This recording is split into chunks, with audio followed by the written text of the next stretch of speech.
اصل میں یہاں واقعہ یہ ہوا تھا کہ موسیٰ علیہ السلام کے زمانے میں ایک بندہ قتل ہو گیا تھا. ٹھیک ہے.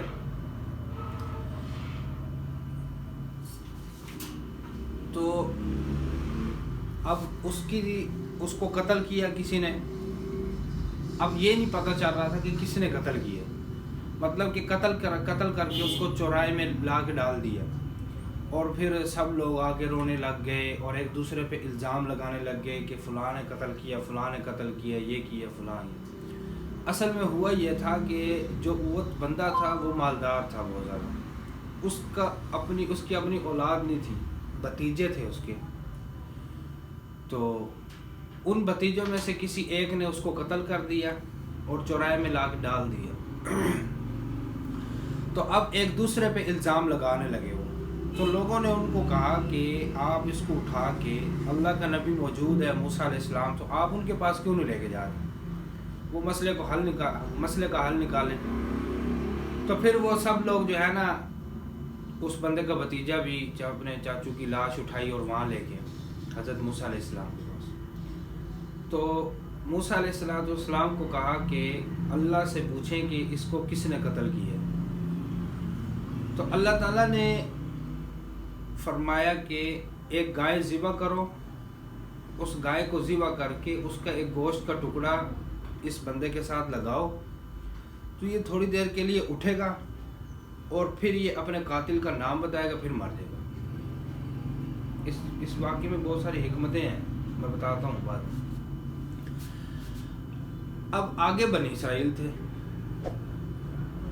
انہوں نے بھی دکھانا تھا کہ ہم بھی ہیں نا. اب اللہ تعالیٰ نے یہ فرمایا کہ ایک گائے ذبح کرو اور تم اس گائے کا ایک ٹکڑا لو، اس بندے کو لگاؤ، وہ زندہ ہوگا، اپنے قاتل کا نام بتائے گا، پھر مر جائے گا. اب آگے سے یہ سوال کرنے لگے، یا اللہ وہ گائیں کیسی ہو. تو اللہ نے پھر آگے سے ان کے سوالوں پہ مزید کیا کیا ہے، ان کو پھنسایا ہے. کہ جیسے انسان، اس کی مثال میں دیتا ہوں آپ کو. جیسے زید کو میں کہتا ہوں کہ پانی لے کے آ، یہ آگے سے کہتا ہے کہ کون سا پانی لاؤں، میٹھا یا سادہ. اب اگر یہ پہلی مرتبہ کہتا کہ ٹھیک ہے میں پانی لاتا ہوں، تو یہ پانی لے آتا گلاس میں بھر کے. اب میں اس کو کہتا ہوں میٹھا، یہ کہتا ہے کون سے گلاس میں لاؤں، پلاسٹک میں، کانچ میں یا اسٹیل کے. تو میں کہتا ہوں کانچ کے گلاس میں لاؤں. کہتا ہے جی پھول ہوں اس پہ یا نہ ہو، وہ اچھے ہو، اچھا گلاس ہو، نارمل. مطلب جتنا سوال کرے گا یہ اتنا کیا ہے، پھنستا رہے گا. ایک دفعہ حدیث میں آتا ہے کہ آپ صلی اللہ علیہ وسلم حج کے موقع پہ بیٹھے ہوئے تھے. ایک صحابی نے درمیان سے کھڑے ہو کے خطبہ فرما رہے تھے. آپ صلی اللہ علیہ وسلم یہ سوال کیا کہ یا رسول اللہ صلی اللہ علیہ وسلم، حج کیا ہر سال ہم پر فرض ہوگا؟ آپ صلی اللہ علیہ وسلم خاموش رہے، اپنی بات جاری رکھی. دوسری مرتبہ پھر یہ سوال کیا، یا رسول اللہ صلی اللہ علیہ وسلم کیا حج ہر سال فرض ہوگا ہم پہ؟ پھر آپ صلی اللہ علیہ وسلم خاموش رہے. تیسری مرتبہ پھر ان صحابی نے یہی سوال کیا. تو آپ صلی اللہ علیہ وسلم نے فرمایا کہ ایسے بے جا سوالات نہ کیا کرو. اگر میں کہہ دیتا کہ ہاں ہر سال فرض ہے تو تم پر ہر سال حج فرض ہو جاتا. تو ایسے اب بنی اسرائیل آگے سے کیا کرنے لگے، سوال جواب. یا اللہ گائیں کیسی ہو؟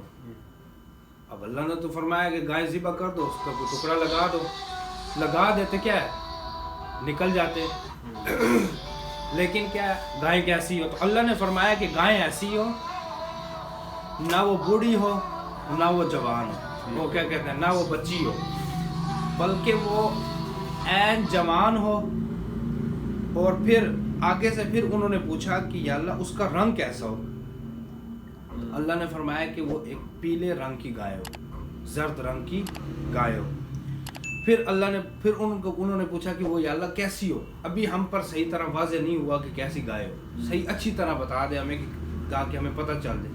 تو اللہ تعالیٰ نے فرمایا کہ وہ گائے بالکل ٹھیک ٹھاک ہو، صحیح سالم ہو، نہ اس نے کبھی کھیت میں ہل جوتا ہو، نہ اس نے کھیت میں کبھی پانی سراغ کیا ہو. اب اللہ نے اتنی شرط لگا دی نا، اب یہ نکل پڑے ہیں گائیں ڈھونڈنے.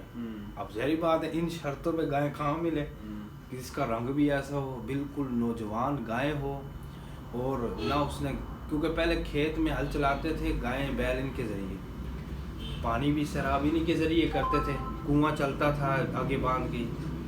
تو اب یہ ڈھونڈ کے کیا ہے ان کو گائے نہ ملے. پھر یہ ایک بستی میں کسی نے بتایا کہ فلاں بستی میں، اور وہ بھی قصص القرآن میں نہیں قصص الانبیاء میں لکھا ہوا ہے کہ وہ بھی جبریل علیہ السلام ایک شخص کی شکل میں آئے اور ان کو بتایا کہ فلاں بستی میں ایک گائے پائی جاتی ہے. تو یہ پھر وہاں گئے سارے. اب وہاں گئے اس بندے کے پاس جس کے پاس گائے تھی. وہ بچہ کون تھا جس کے پاس گائے تھی؟ وہ ماں باپ کا فرما بردار تھا. اس کو اللہ تعالیٰ نے یہ انعام بھی دینا تھا. تو اب اس کے پاس جب گئے تو اس کو کہا کہ یہ گائے ہمیں دے دو. اب دیکھو وہ ماں باپ کا لکھا ہوا ہے کہ یہ ماں باپ کا بچہ فرما بردار تھا. جبرائیل علیہ السلام اس کے پاس ان کو لے کے آئے ہیں تاکہ اس کی بھی کچھ ہیلپ ہو. دیکھو کتنی ماں باپ. ایک صحابی حضرت علقمہ رضی اللہ تعالی عنہ، ان کی بیوی دوڑی ہوئی حضور صلی اللہ علیہ وسلم کے پاس ہے، یا رسول اللہ میرے شوہر موت کے قریب ہے، ان کی زبان پہ کلمہ جاری نہیں ہو رہا اور نہ جان نکل رہی ہے. تو آپ صلی اللہ علیہ وسلم دوڑے ہوئے تھے. تو پوچھا اے علقمہ کیا ہوا ہے؟ یا رسول اللہ زبان پر کلمہ نہیں جاری ہو رہا. صحابی رسول ہے. تو اس وقت پھر آپ صلی اللہ علیہ وسلم نے پوچھا کہ تمہارے ماں باپ میں سے کوئی زندہ ہے؟ تو انہوں نے کہا کہ میری ماں ہے. پوچھا ناراض ہے؟ کہا جی ناراض ہے. تو آپ صلی اللہ علیہ وسلم نے ان کی والدہ کو بلایا اور فرمایا کہ اے علقمہ کی ماں کیا تم اس کو معاف کرتی ہے؟ اس نے کہا میرا بیٹا ہے ماشاءاللہ تہجد گزار ہے، نمازیں پڑھتا ہے، روزے رکھتا ہے، سب کچھ کرتا ہے، لیکن جب میرے ساتھ بولتا ہے نا تھوڑا سا بد کلامی سے بولتا ہے، تھوڑی اونچی آواز سے بولتا ہے، تو میرا دل دکھا ہے اس سے، میں معاف نہیں کروں گی.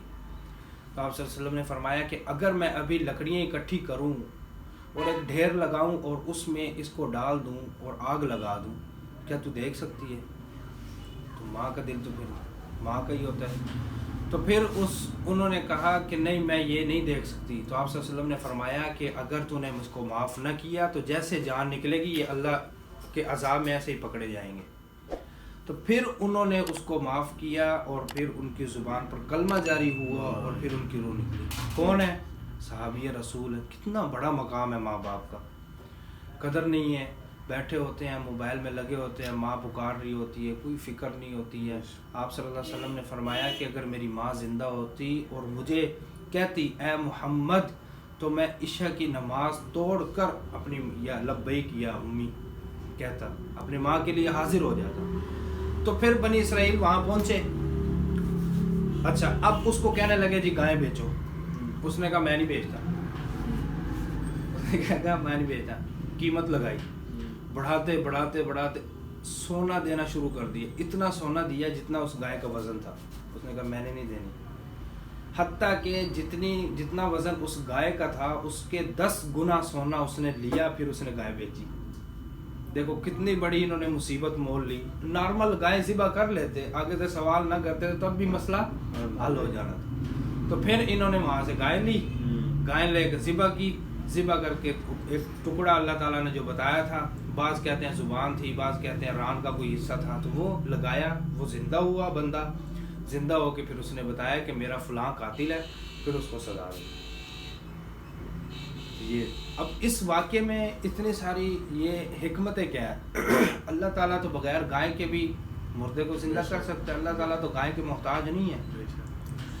گائے ہی کا کیوں کہا ہے اللہ نے؟ اونٹ کا کیوں نہیں کہا؟ بکرے کا کیوں نہیں کہا؟ مرغی کا کیوں نہیں کہا اللہ نے؟ گائے کا اس لیے کہا ہے کہ پیچھے واقعہ جو ایک گزرا تھا کہ انہوں نے بچھڑے کو خدا بنا لیا تھا. انہی کے ہاتھوں سے انہی کی خدائی کو مارنا تھا اللہ تعالیٰ نے، کہ اس لیے اللہ تعالیٰ نے گائے کو ذبح کرنے کا حکم دیا کہ تم کیا کرو، گائے کو ذبح کرو. اور تم دیکھو گے کہ جس کو تم معبود سمجھ رہے ہو تم اس کو اپنے ہاتھوں سے ذبح کرو. پھر اللہ تعالیٰ نے یہ بھی دکھانا تھا کہ جیسے ابھی تمہارے سامنے میں نے اس مردے کو زندہ کیا ہے نا، جو تمہیں لگتا ہے کہ آخرت میں زندہ نہیں کر پاؤں گا میں، ایسے ہی میں قیامت والے دن مردوں کو زندہ کروں گا. اللہ تعالیٰ اس پر قادر ہے. بلکہ آپ صلی اللہ علیہ وسلم کے سامنے ایک کافر آیا، اس کے ہاتھ پہ ہڈی تھی بوسیدہ، اس نے ایسے مسلی اور پھونک مار دی، اڑا دی. تو کہا کیا اس کو بھی اللہ اکٹھا کرے گا، اس کو بھی زندہ کر سکتا ہے اللہ. آپ صلی اللہ علیہ وسلم نے فرمایا اس کو بھی اللہ زندہ، اس کے بھی ذرات اکٹھے ہوں گے. تو یہ سب حکمتیں تھیں.